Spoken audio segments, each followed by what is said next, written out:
Hello, today we went to Flamborough Head and then went to Bempton Cote. At Flamborough Head we learned about cracks, caves, arches, stacks, stumps and weird chop platform and how they are formed.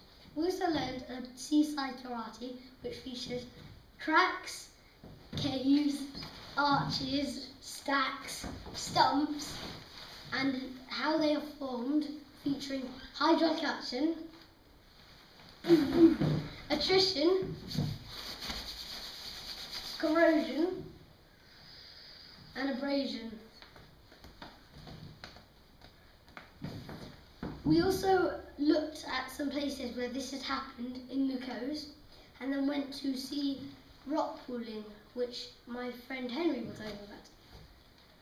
Hi, I'm Henry and this is me with the rock pool report. We went into the rock pools and we found all sorts of things from fish to crabs, and we set them into different parts of the food chain. The first part of the food chain was all of the different seaweeds, which were then eaten by the first consumers, or otherwise known as herbivores, which were sea snails and limpets, which were what we found. Then it was from the second consumers, which were the carnivores, crabs and dog whelks, which were then eaten by the third consumers, which were the fish. We also went to see the Flamborosaurus, which is a massive rock which has been eroded to look like a dinosaur. On its neck it has an arch and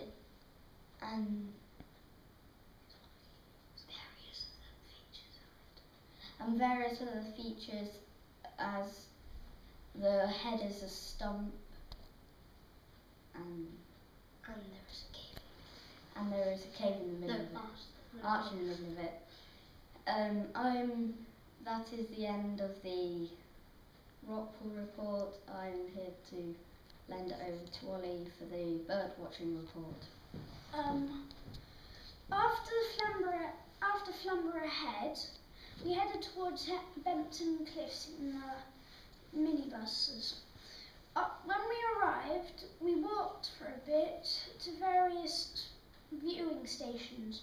There we saw some faunas, gannets, kittiwakes, puffins, razorbills and herring gulls. We didn't see there was some we might have seen shacks. Some Ben Bedforth mentioned he said, but I think that was a jackdaw actually by accident. And Gillimores weren't seen either. In the other group, they actually saw about 6 puffins, while our group saw 3. And there was actually quite a lot of kittiwakes, and the herring gulls usually sat on their own because they were quite big. One of them glides. I'm not sure. I'm not sure which glides. Gannet. I think it's a gannet. But because it hardly ever flaps its wings.